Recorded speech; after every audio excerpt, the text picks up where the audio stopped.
Hello students, welcome to class. Today is our new topic of the chapter electrolysis. Okay, so today we are going to study about the electrochemical series. Electrochemical series.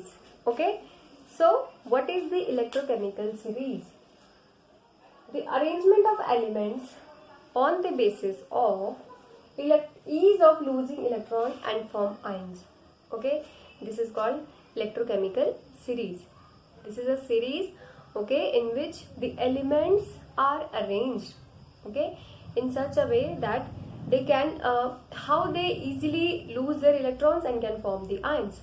Okay, so on this basis we have made a electrochemical series. Okay, now see, this is the series of cations, okay, and this is a series of anions. Okay, now see, in the cations the potassium is at the top, then calcium, then sodium, magnesium, aluminium, and so on, and at the last there is silver. Okay, so the element or the cation at the top, they can lose their electron easily. Okay, those metals, for example potassium, we have the potassium easily loses its electron and it becomes cation. Okay, it becomes cation, but it again, now to become neutral, it's very difficult to gain one electron. Okay, so for this, the oxidation, that is the loss of electron, the oxidation is easy, but the reduction is very difficult. Okay, so the reduction is difficult to gain one electron and to become neutral atom.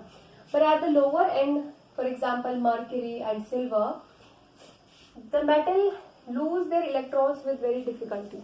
Okay, that's why we put them at the lower end. The ease of losing electrons is very low. Okay, they cannot easily lose their electrons and form ions.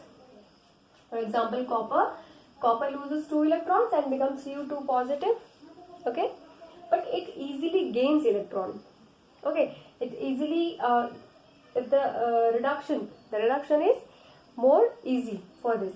So cation Cu2 positive gains 2 electron easily and will become copper, the neutral atom, copper metal. Okay, this was about the cations. What about anions? See, in anions the SO42 negative ion is at the top. Okay, and at the lower end there is OH negative. So OH negative can discharge very easily. Discharge means to vanish their charges. Okay, so like Ag positive, OH negative, they easily get discharged, they easily get reduced, they can easily gain electrons. Okay, now see, on the basis of this electrochemical series, we will do our electrolysis. Okay,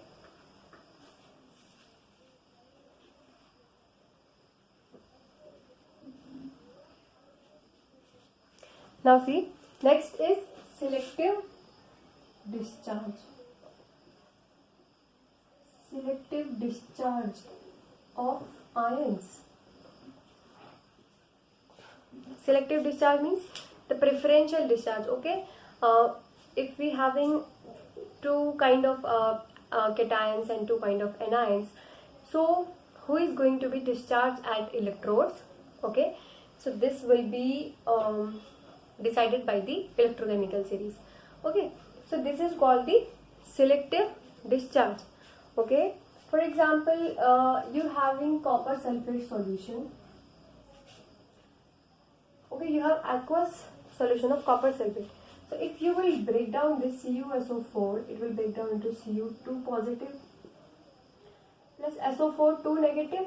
Okay, and H2O will break down into H positive and OH negative.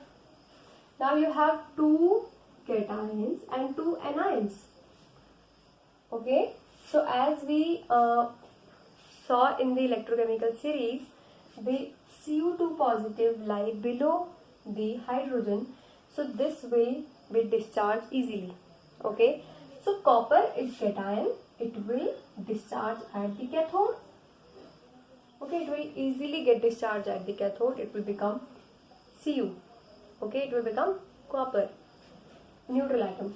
And among the SO4 and OH negative, the OH negative lies below, at the lower end. Okay, in comparison to SO4 negative, the OH negative lies below. So that's why OH negative will be discharged at the anode. Okay, it is anion, so it will migrate towards the positive electrode, that is anode. So this is the selective discharge. Okay, we have to select one cation and one anion to get discharged. Okay, this is called the selective discharge. Now there are some factors which affect the selective discharge. Okay, so the first one is the relative position of cation or anion. Position of cation and anion. As we have just saw right now, that the position in electrochemical series of the particular anion and cation. Okay, the lower at the lower end, the cation and anion at the lower end, they will discharge easily. Okay, so if we having two kinds of cations, among which the one which below at the end, okay, that will be discharged firstly. Okay, that will be discharged only. So this is the position of cation and anion. Another thing is the concentration of the ions. The concentration of ions. If you having one ion in a large amount, so the probability will be that the concentration, the ion with having large concentration will be discharged at the cathode or the anode. Okay. Now the third point is nature of the electrode. Nature of electrode. Now electrodes are two types, active and inert. Okay, there are two types of electrodes, active and inert. So active is reactive in itself. Okay, it can take part in the electrolysis, but inert, it is unreactive, it does not take part. Okay, so active for say copper and inert for say graphite, iron. Okay, there are lots of other as well. Okay, so electrodes also affect the discharge, selective discharge. Okay, so if you having an active electrode, then it will not discharge any other anions or any cations. It will discharge itself only. Okay, if you taking copper, so copper metal you have taken in that particular electrode, so it will start to form ions. Okay, it will form ions. Now the next is electrolysis. Now examples are there. See examples. We will do electrolysis of PbBr2. This is lead bromide. Okay, lead bromide. Lead bromide is insoluble in water. That's why we cannot make the aqueous solution of it. We have to melt it. Okay, we have to do electrolysis in the molten or fused state. Okay, so it will be only in molten or fused state. Okay, so now we took electrolytic cell. Here we took a silica crucible. Silica crucible, why we take this? Because it is unreactive. Okay, it can tolerate very high temperature of heat. Okay, as the PbBr2 get melt at 380 degrees Celsius. We have to give heat to it. Okay, so we have to give temperature 380 degrees. So silica crucible can tolerate this temperature. Second thing, this is unreactive. Okay, now we added PbBr2 and we melt it. Okay, as it melts, we add electrodes to it and we connected it to the battery. Okay, we connected it to the battery. One will be cathode and one will be anode. Fine. Okay, so first of all, you have to write the electrolytic cell. About the electrolytic cell. Okay, you have to write electrolyte. About the electrolyte, this is your PbBr2 in molten state. Okay, now you have to write about electrodes. Okay, electrodes. We are using here the inert electrode, that is graphite. Okay, this is inert. So both we are using graphite, the both are inert. Okay, next you have to write that current and the temperature. Temperature you have to be 380 degrees Celsius because as the PbBr2 melts at the 380 degrees Celsius. Okay, now the current will be 3 ampere. Okay, 3 ampere.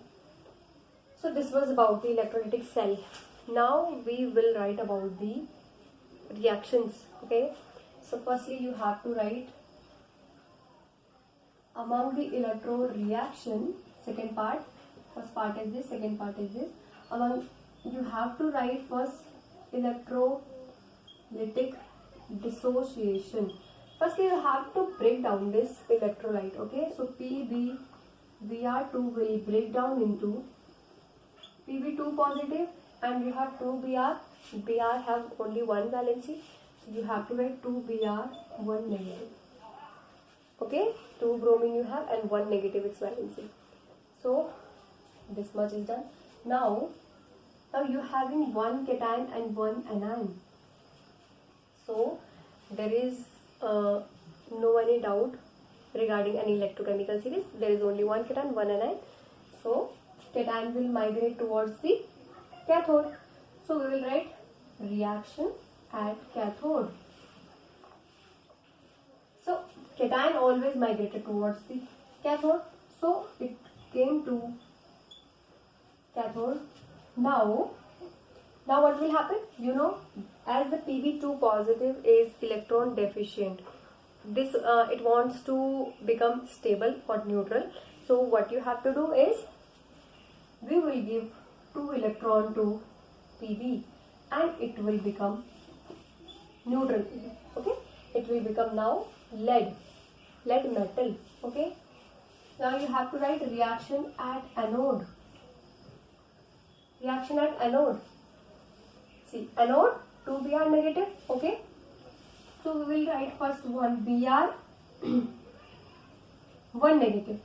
This Br is electron rich species. Br wants to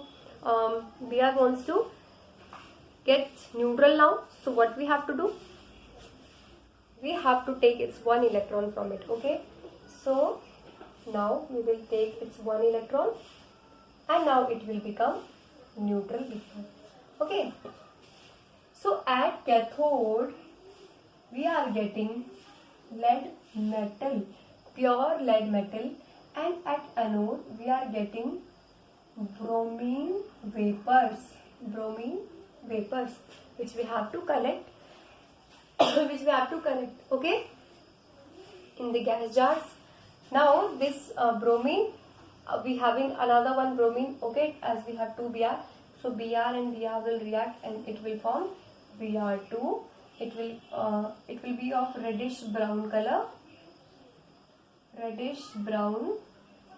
color fumes. Okay, fumes of vapors. So this is the electrolysis of PbBr2, lead bromide. Okay, lead bromide you will never make aqueous solution of it. It is insoluble in water. Okay, so that's why we can do electrolysis of it only in the molten state. Okay, so other we having copper sulfate solution, acidified water. Every experiment, every electrolytics, every electrolysis will done similarly. Okay, like this. So I hope you get an idea about it, how electrolysis process is occur. Okay. Okay, in next session we will study about other examples. Okay, so thank you.